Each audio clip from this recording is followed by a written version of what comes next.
Hello and welcome to the Inspiring Industry Podcast, where we share our conversations with leaders from industries across the globe.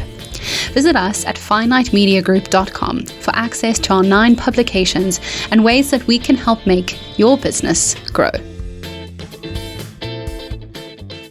As we head into the festive season, we look back on 2022 as the year that pushed many businesses to their limits. From rising inflation to the war in Ukraine, each industry has had to adapt to persistent global challenges.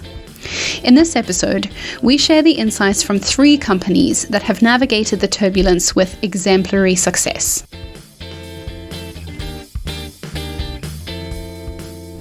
At Chase Lumber, the family-owned supplier of lumber and building products, President Val Stiener explains how proud she is of her team for serving as an integral part in 125 years of growth. While Tom Morgan, over at Trentbarton, expresses his gratitude for the festive spirit his drivers are sharing with passengers across the UK's Midlands. But first, we start off our discussion with co-founder and managing director James Sharpe at Fabulosa. For Fabulosa, the cleaning products company, 2022 was a year of diversification. Considering how hypersensitive we now are as a result of the pandemic, cleaning products are increasingly vital. Off the back of this seismic shift, in many ways, Fabulosa was able to expand its operations and increase its capabilities. In his conversation with our very own Alex Cesare, James shares his reflections on the highs and lows of 2022.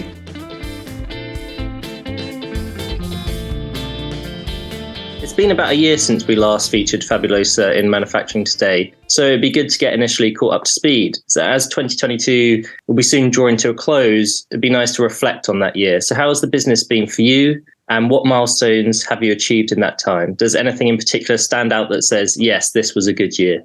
Yeah, quite a lot of things, to be fair. So I'd say the year from a market perspective has been turbulent, as you can imagine. Every market in the UK, especially in the retail sector, has been an interesting, turbulent event between the Ukraine war, the government changes, the end of Brexit. It's been a difficult one to manage from understanding what markets are going to do. So it's been a challenging year, but we've done exceedingly well within that landscape to sort of overcome what's potentially going to be coming down the line. So we've managed to diversify quite significantly into different markets. When we knew that with the COVID ending, we knew that the antibacterial element of the market was going to shrink. So we diversified quite heavily into sort of air care and task-specific cleaners and other forms of cleaners that we knew wouldn't get as hit as hard as, say, antibacterial products. So we sort of offset the decline in the antibacterial market quite well. And we've managed to stay in a growth position this year despite market conditions. And I think the other big milestones that we've had this year is we finally got all our new machinery in. So I think last time we spoke, we were investing heavily in a lot of new automated machinery to sort of help with our increased demand on capacity. And all that machinery has finally arrived after 15 long months. So we're in a situation where we are able to produce at the speeds that we want, produce in the formats that we want as well, and sort of meet the forthcoming increases in demand that we're seeing. I mean, that's been probably the biggest element of this year, really, is getting that in place. Because previously, I can't remember a year ago or so when we were speaking, we still in our old factories, or were we in the new factory already? You just moved. So when we just moved, took a while to get that ready. I mean, to be honest, we're still developing the factory now. It's a never-ending saga, if I'm honest. The big movement since then has been all the new machinery arriving and increasing our product capacity and speeds. I have to say we're still not 100% where we want to be on that front yet. It's taking longer than expected to get the machines to be where we expect them to be. So I'd say the machines are still only producing at 50% of what they can do. And we're sort of doing analysis now weekly to understand where the bottlenecks are on the line, to understand what's limiting the speed, because each different element of the line is capable of doing it. But for some reason, the overall volume at the end of the shift is not where it needs to be yet, but it's still a hell of a lot better than it was last year, I can tell you. Last year was horrendous. But I think the bigger thing for us is that we've really pushed hard with our export side of things. And we saw that we were dealing with all the main players in the UK from a retailer perspective. There was a couple that we weren't dealing with, i.e. Tesco and Sainsbury's. But generally speaking, the rest of the market we did and are dealing with. So we saw the true growth for us is how we can get this brand across the world. And in the last 3 months, we've made significant strides in achieving our worldwide domination, if you like. We've gained 4 or 5 retailers across Europe, including the likes of Carrefour, Action, Webra. We already had Baboo. We're about to hopefully finalise Normal and another retailer in Scandinavia as well. But we've crossed that network. We've already got in excess of 3,000 stores across Europe now. And the difficulty we have with that is we've been thrusted into that unknown element that we had 2 years ago, where we don't really know what volumes are going to be. And I'll be honest, the first orders were nice enough as it was. So if you looked at Action, their first order was, say, 320,000 units of across 4 products, which would make that probably the single biggest order that we've had since the start of the business. And their first social media post to launch that we were in Action. And off the back of that post, because of such positive feedback on that post, they quadrupled that order to 1.4 million units. So I'm now sat here in sort of a dilemma about where our volume is going to be next year. Because if that's just their trial order, what's it going to be if it's once it starts selling in store? And what does that mean then for us from a manufacturing point of view? And I'll be honest, I was sat with my father thinking we probably need to start ordering more machines again. You get over the hump, you get the machinery in, and then all of a sudden you need more. But that's business, I suppose. You can never stand still. And then in addition to that, we are hopefully finalising further listings with retailers in Australia, where we've already got listings already, but we're hopefully securing 3 or 4 listings in Coles in Australia, which is obviously one of the biggest retailers over there.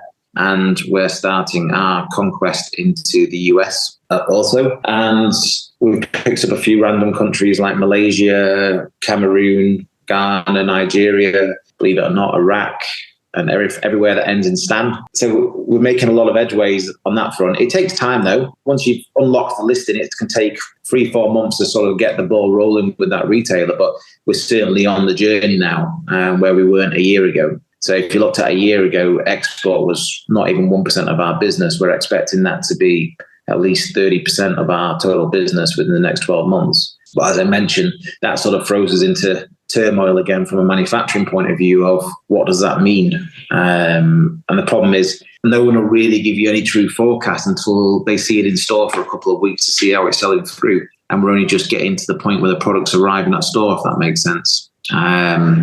So it's an interesting dilemma, but a worrying one, a positive worry. But I do know from some of our competitors that I'm quite friendly with that they're sort of going through the same journey at the moment. And they're finding the same issue where volumes are bigger than they expected in the export markets. And it's now putting a strain on them for the UK market. And it's making them sort of focus on what they want to do and focus on the UK. And I'm hoping we never get to that point and we can sort of cope with the increased volume. But I can see it being some sort of discussion over the next 12 months that is there certain retailers or certain business in the UK that we can walk away from to concentrate on the export element. But as I say, that's not something that is in our mindset at the moment. But it's certainly something that could become an issue. I think the issue that we all face with export is none of us know the retail market like we do the UK. So you know if you put a product into Home Bargains or put a product into Asda, you know what the volume's sort of going to be, give or take. I think what's been the biggest shock for us is even what you consider a small retailer in Europe is thousands of stores. So Action, which are sort of described as the Home Bargains of Europe, have 2,250 stores. Now, Home Bargains is one of the biggest players in the UK now for the household category anyway, and they only have 550 stores. So you sort of sit there and you think, Christ, what could that be then? It could be absolutely monstrous. And you look at, we've got a trial with Carrefour, as I mentioned. If that trial is successful, I think we go into 8,000 or 9,000 stores. It's big numbers. And even an average selling product across that network of stores will contribute to a big number. It gives us a whole new landscape. And for us, the retail platform across Europe, I'd say is sort of 2 years behind the UK. Mm-hmm. So great for us because we've learned so much over those 2 years in the UK. It sort of gives us a fresh base in Europe to start again, if you like, almost. Knowing what we've learned and knowing what not to do, we should be able to get it much better day one and nail it day one, you'd hope. But then obviously you've got the element where each different market has different taste as well. But the big thing for us from a manufacturing point of view, with everything that we've done from investment in machinery, we've been trying to invest heavily in people as well, although that's incredibly difficult in the UK at the minute, I have to say. We've got to put ourselves a good foundation to maintain our cost base, which is what's making it really attractive for the export market, is that we're able to sort of follow our values that we have in the UK, even in those European markets, albeit that we're exporting from the UK. So Fabulosa, for example, in the Netherlands, Germany, France, is sat at that still the same value proposition that we hold within the UK. Whereas I've seen a lot of brands, when they go into different markets, their price point just goes up. Whereas ours is different to the UK, but it's still at a better price point than anyone else in them markets, which has been key. But that comes down to the efficiencies, our management of our raw material base and suppliers. We've been able to sort of manage that inflation element better than most in our market. But again, that was sort of it's been a one-time benefit, if you like, because we came 3 years old. We've gone from zero to humongous volume in 3 years. But at the point that everyone came to us for price increases, we were asking for price decreases because their price base was based on where we were at zero. In truth, whilst they were asking for price increases, majority actually was a price decrease because our volume was significantly different to when they originally quoted the business. So our actual average cost base has actually come down, which is a one-time win, because we're only going to get that curve once. We're at a nice base point where we've had a really good year. Next year, depending on how the markets goes, we'll be in the same sort of boat that everybody else is. But there is a lot of positive talks that I think the market might settle in Q1, Q2 next year, and we won't be seeing as many price adjustments from suppliers next year because they'll be trying to run for volume instead of price. And obviously, on a personal note, it's been a big year for you as well, because a couple of notes here about the 2022 Insider Media 42 Under 42 list, EY Entrepreneur of the Year 2022 shortlist. You know, what do all these awards mean to you, and how do they, on a personal level, make you feel about this mission you're on? It's funny, you know, I was thinking about this the other day. I suppose the awards are justification for all the work I'm putting in. I think it's an interesting one. When you're on this journey and the business is doing exceptionally well and we've achieved an awful lot in 3 years, and I mentioned previously, you don't really get to enjoy the journey because it's so fast, and as soon as you get over something, the next thing's on the horizon and you're on with the next project or whatever it might be. The awards are sort of nice little milestones along the way to prove what you've done and to sort of show yourself that you have done it, because it's amazing. I was watching a podcast actually myself the other day, and someone sort of going through a similar sort of journey, and they were saying the same thing.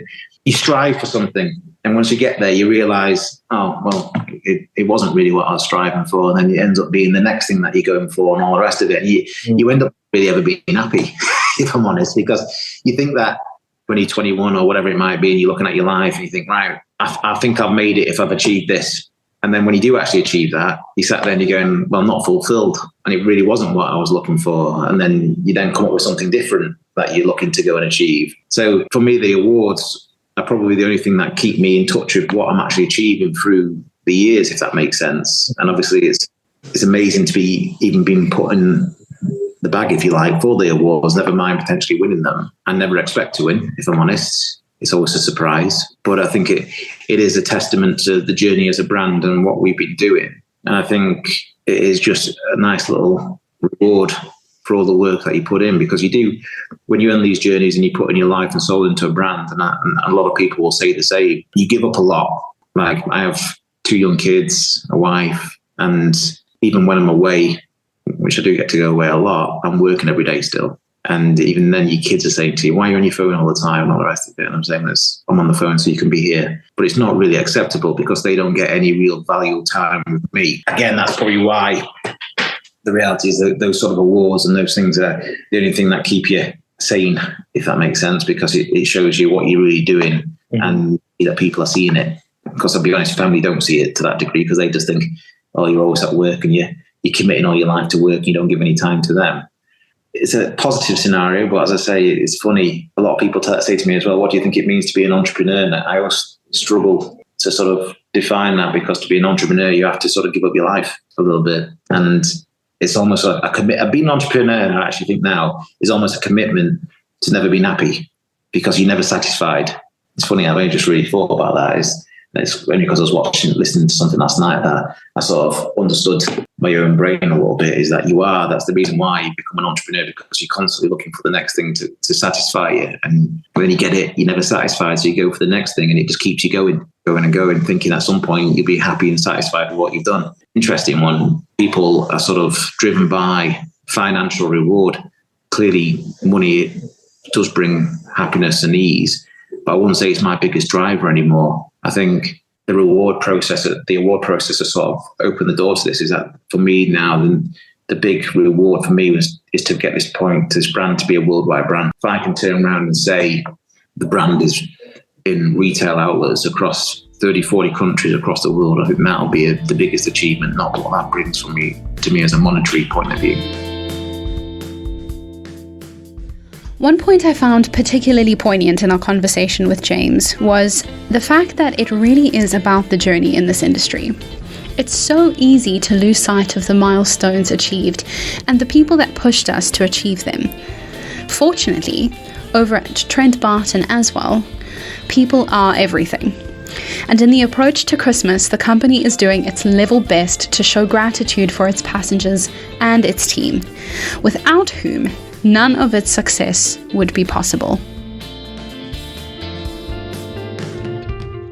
It's quite easy to train someone to drive a bus, but training someone to be nice, if it's not in your natural DNA, is quite a challenge. So we found nice people and then taught them how to drive buses. And that meant that people that naturally had a warmth and an affinity and a desire to please and be welcoming and friendly, they reflected that to our customers. So we became a really friendly bus company, which again built loyalty, builds forgiveness when things go wrong, as they inevitably do. People are far more forgiving with someone that they have a rapport and a relationship with than if it was just someone they'd never met, a sterile environment. Coming up to the festive season, are you expecting an increase in passengers? Are there any measures in place to help increase efficiency and get involved in that kind of, I suppose that speaks quite nicely into the customer connection that you guys are aiming for?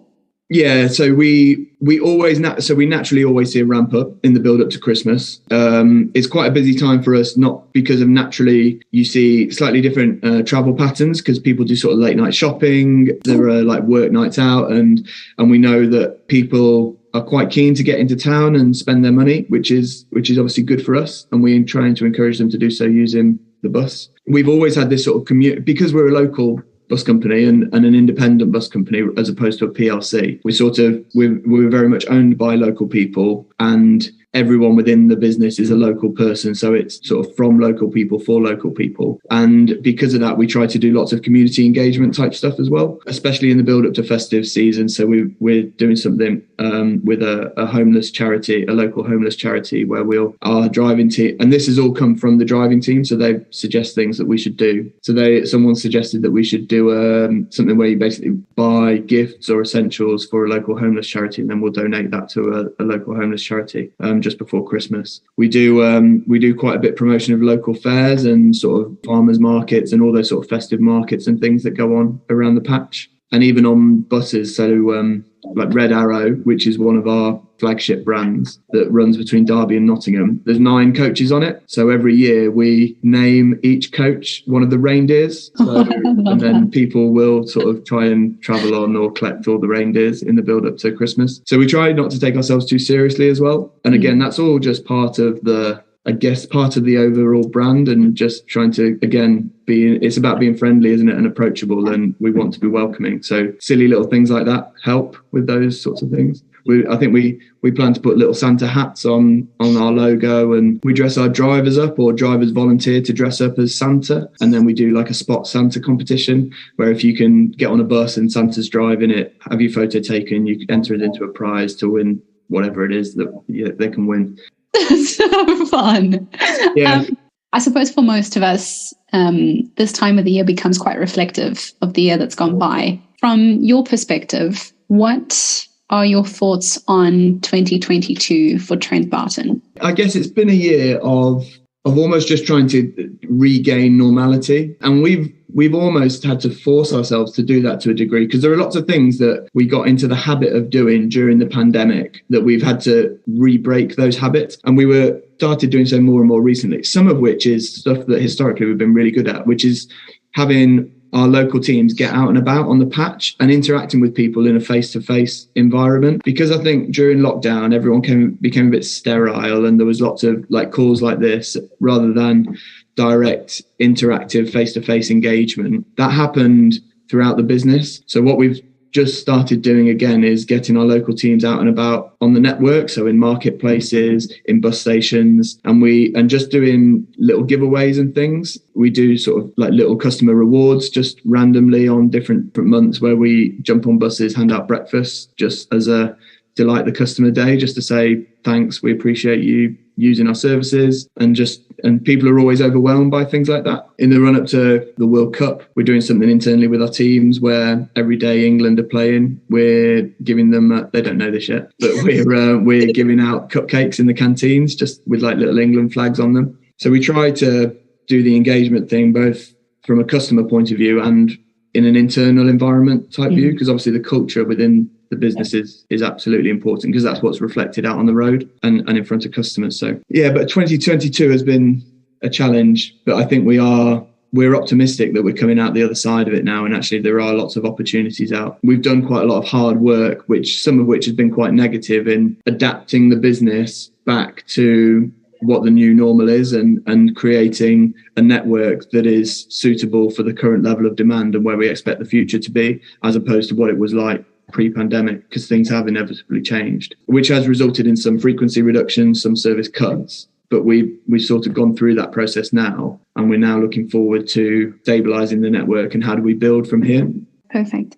I just had a thought with COP27 underway at the moment. Is sustainability something that you're looking at within the company as well? Yeah, we have like an internal thing that we call Trentbarton Together, and there are 3 strands to it. So there's an internal staff health well-being piece, which is all about our team. There's a charity side to it, charity and community side to it, whereby we basically allow people to apply for either time or funds within the local community charities, and every month we will appoint one of those charities or agree to one of those charities to go and help out in the community. And the third one is the environment and sustainability. So exactly that. So we have eco champions within our teams who are sort of individuals that have a passion for that sustainable environmental impact side of things, and they basically help promote causes. So we do a lot, and a lot of it is small stuff like trying to minimize paper use. Our bus washes recycle the water rather than just using the same water. We recycle all of our oils and the lubricants that we use. We have LED lights. We have the push button lavatories. We use air hand dryers as opposed to paper towels. And last year we started a relationship with a company called Co-Treatment, who are local to us, who plant trees in the local community to try and offset some of our carbon impact. I think we planted 350 trees last year. We're looking to do the same again this year, because that relates to the number of vehicles we operate. So we plant a tree for every vehicle, and we're looking to do that every year and basically grow out this forest with this charity partner, Co-Treatment, to try and again offset our carbon footprint. And we, I guess, continually invest in newer vehicles, normally invest sort of £3 or £4 million a year in new vehicles, which have better environmental credentials. Our most recent vehicles for the last 4 years have all had stop-start technology in them. So they're all Euro 6 engines with stop-start technology. So they're low-carbon vehicles. We've not yet purchased any zero-emission vehicles, but currently we're part of a bid for 10 hydrogen vehicles with potential implementation of a hydrogen plant in one of our depots. And we're also considering electric vehicles in another depot. We're not yet committed, and the only reason we haven't committed yet is because the technology isn't available. We're unusual as an operator because we have very, very high daily mileage because of the time. Rather than being sort of city centre operations, we're interurban. So we take people from the suburbs and the rural areas into the city centres, which means we have very, very high mileage of a vehicle in a day, on average sort of over 250 210, 220. And from an electric vehicle point of view, they just can't do that range. So we're sort of waiting for the technology to catch up. Whereas lots of inner city operators, they do much lower mileage than that. And therefore an electric vehicle suits that range for them. So they've been able to commit, which unfortunately we're waiting for the tech to catch up for us. Reflecting that question onto next year, what is in store for 2023?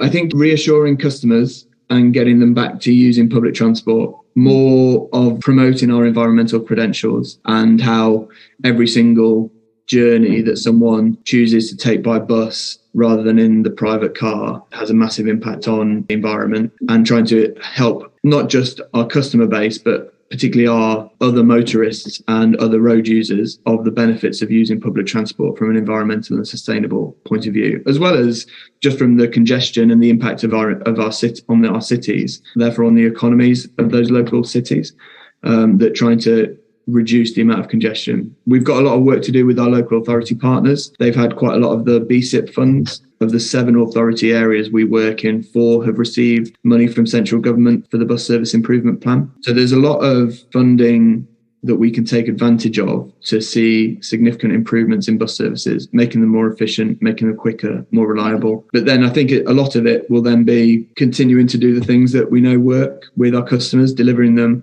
high quality, high frequency services with friendly drivers, listening to their needs and delivering it on them. I think it's just more of the same. We've always been quite innovative, I guess, as a business. We're not afraid to take a chance on technology and try and utilize it to see things improve and make things more efficient. I think we're the only operator still in the UK that has a app that uses account-based ticketing, so true touch on, touch off on a graduated fare scheme. Right. And all the calculations are done in the background. So the customer just only needs 1p of credit within their app and they can travel all day. And regardless of how little or how much they travel, the app will always work out the best value price for them based on not just that day, but the previous 7 days and the previous 28 days to make sure that they never pay more than they have to. And it just removes some of the confusion about ticketing because they don't need to know the different fare scales or the price of going from A to B because the app will always charge them the best possible price. And all of that calculation is done in the back end.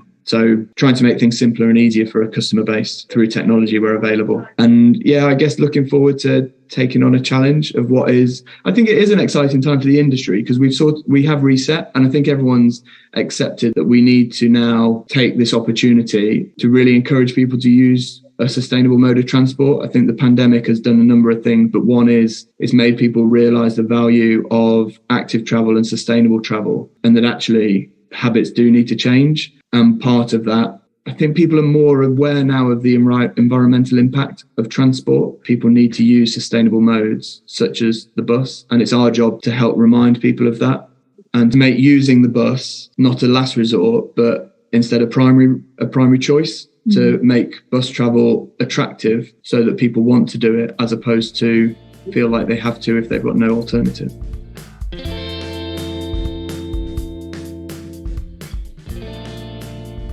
With that, we wish Trentbarton continued success as it surges into 2023.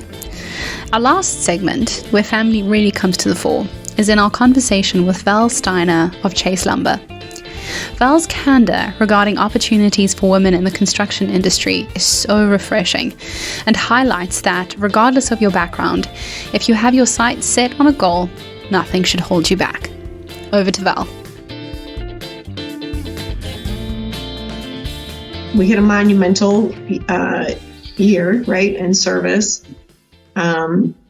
We were able to maintain our staff, which was phenomenal. So, I mean, I can say we are fully staffed right now, which is unique in this area. You know, it's just difficult to find people to work. But we have all of our people. We did not have to lay anybody off through any of this. So we've never laid any, since as long as I've been here, we've never laid anybody off. So that's exciting. We hit our record sales. Last year was a record sales. This year, we're ahead of last year. We're going to hit a record sales again this year. So that's exciting. When you talk about hitting the record sales, what factors would you say contribute to the company consistently growing? First of all, it was an industry that kept working during the pandemic. We just kept working. what led to it, we're fortunate. Like I said, we have a lot of development going on within our county. So that was beneficial. But to be perfectly honest, the prices of building materials has escalated ridiculously, unmanageably at times. Because we kept building and builders and people had to keep pushing through that, the cost of the materials had went up significantly, and therefore the sale price of those products have went up. Now, some of them have come back down. A lot of the commodities are bouncing around. They're not back to where they were back in 2019, but they've certainly come down to a more reasonable level, where the other products haven't come down, and I don't think ever will. So that drives your sales. I mean, if you look just at sales, I'm telling you, we hit our best sales numbers, right? But your cost of doing business has also gone up significantly, so you have to look at both sides of the balance sheet, because the cost of labor has went up. The cost for us to purchase materials has gone up significantly. The cost of insurance has gone up. So, cost of utilities, all of those things have went up significantly in the last 2 years. But fortunately for us, the cost, the materials and the amount of business that we're pushing out the door has helped offset some of that, because the price of the materials are so high. But our margins, we have to sell twice as much because our margins are less in the materials, because the cost is so high. So it's not been a fun 2 years. I think this industry, some would say it's been exciting. It's been exciting in the sense that we've never, ever been through this before like this. Some call it exciting, some call it extremely stressful. I would say it's that, but I have a phenomenal group of people that work here. We're a family-owned business, and we bend over backwards to try to help our employees when they run into situations, and I think they return that. I think that's a nice place for me to ask more about the company culture. You say it's a family business. How do you work, I suppose, as a leader? How do you work to maintain that closeness that keeps everyone motivated and feeling like they can give back? I don't know. That's a good question. I mean, I've been with the company 25 years now. So when I came into this organization, my brother was working here and my father was working here. The three of us worked very close in tandem. So people saw a family unit working. But we had a general rule, when you're at work, you don't talk about your personal lives. And when you go home, you don't talk about work. So people would always say, how do you guys, we vacation together. My brother and his family and my family and my parents, we all vacationed together. We worked together. We did a lot together, but we kept business and personal, and that worked really great. I think the culture, he led by example. I think my dad did that the best. He never missed a day of work until rarely, unless he was really ill, which at the end that was the case. But 83 years old and, still coming to work every day. And that sets a good example for your employees, and that commitment that he had to them just kind of rubbed off. They had that same commitment to us. You got to change. Things are different for sure. Since I've had the reins, it's different because the workforce is different. Very different workforce than what my father had to manage and what he had to deal with, because people they have more family needs. How does that reflect in your relationships with suppliers and the logistical side of the business? Relationships with the suppliers has changed, I think, significantly over the last 2 years. Prior to that, we had very good relationships with all of our suppliers because we had very little turnover in our organization at that time. And, they were dealing with the same people. Yeah. So there was consistency, reliability, and relationships that had evolved. And that's more challenging for sure now. I would say in this industry, it's tough because since COVID, there's been a ginormous hit as far as turnover with people and retention, and a lot of your quality of the work that's been going out. There's just not enough people. People have left the workforce. It's difficult for vendors and suppliers to get their stuff out because of shortages, and the quality of the stuff that's going out is been interesting to say the least. And then we get it, and it gets passed through us to the builder, and then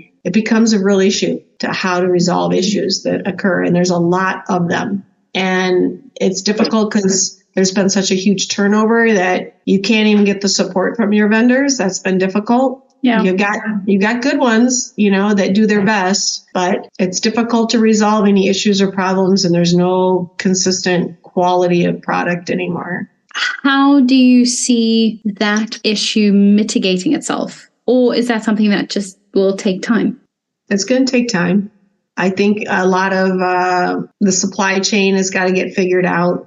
We got to get people back in the workforce because everybody's working with half cylinders at this point. And everybody's trying to get back. But I think, your manufacturers are trying to figure out better and smarter ways to do things. They're automating themselves because they don't have the personnel to do the work. Yeah. The industry itself, even out on the job sites, there's a shortage of contractors and a shortage of labor. So they're having to figure out ways to automate things. And so it's going to take some time, but things are going to change. The entire building industry is going to change, because it has to. But it's a driving force in this economy. If we stop building, the economy stops. So we gotta figure it out. You got to keep going. So I think that's a nice point to think about the year ahead. What are your expectations for 2023 for Chase Lumber? I'm anticipating that everything for us is going to be pretty similar. It's going to be pretty status quo to this year. And that I'm anticipating a downturn. I think the next 2 years are going to be a downturn in this economy, and how much it's going to affect us is yet to be seen. I anticipate we're going to feel it, but again, we're relatively protected because we've got the state here right close, in our backyard, and that tends to keep things moving along a little bit. The economy, we don't get hit with quite the drastic changes as other parts of the state. We got a lot to figure out for sure, but there's going to be a ripple effect. Interest rates are going up. Things are more expensive. There's less of a workforce.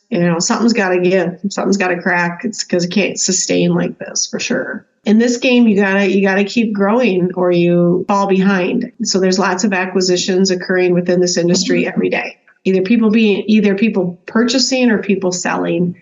At this point in time, it's just focus on full steam ahead, keep doing what we do, tweak things as we see them, control what we can control, and then we'll see what happens. Hopefully we make it into a couple of more years, but we'll see. We'll see. We're part of a big lumber buying group. It is consists of lumber dealers from all over the country, which helps independent lumber yards like ours make it, because we all pool things together and we can bounce things off of each other. We're not competitors to each other. We're all trying to remain independent. So that's huge in this industry, and that I think that has been a huge reason that independent lumberyards are still exist today. With all of the natural disasters, with the fires and the floods and the hurricanes and those type of things that are occurring all throughout the United States and the country, that's going to continue to put issues on supply and demand. Us being able to get product, because the product is going to be in high demand and it's going to go to those areas that have the highest demand for right now. But local dealer or businesses, building material suppliers that are in those areas, it sounds terrible to say, but sometimes those natural disasters help their business. Mm-hmm. We don't have that here. We have tornadoes every once in a while, but for the most part, we don't have that. So you got to figure out other ways that you're going to increase your sales in your business. So that's my job. That's what I'm going to be busy trying to do. Figure out how am I going to bring more business into this organization and help this business grow. So look, I've just taken over the business from the folks that had it before me. I'm just following suit with what I've been taught and from my father and from, it's how we've done business. But I think I'm not about I'm woman, hear me roar, and I know there are a lot of women in this industry that are like that, but I'm not. I think women can make their way. It's not like it was 50 years ago. So I think we need to stop playing that card. I had a nice interview with a girl who's young in this industry, and she saw my other article, and she's like, I don't, you don't know me, but I, would really like to sit down and talk to you. And I just said, it's It's no different than any other industry. And, don't play the card that you're a female. You can do whatever you want to do and don't expect any exceptions.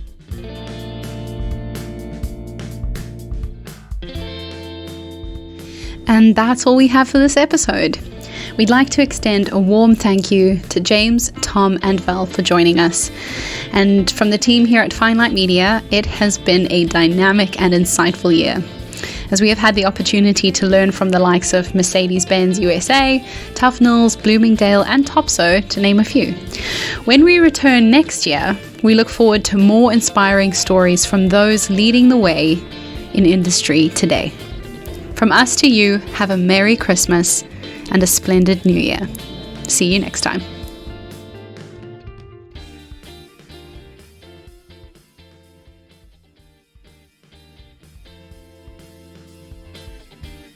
This podcast is brought to you by Finelight Media.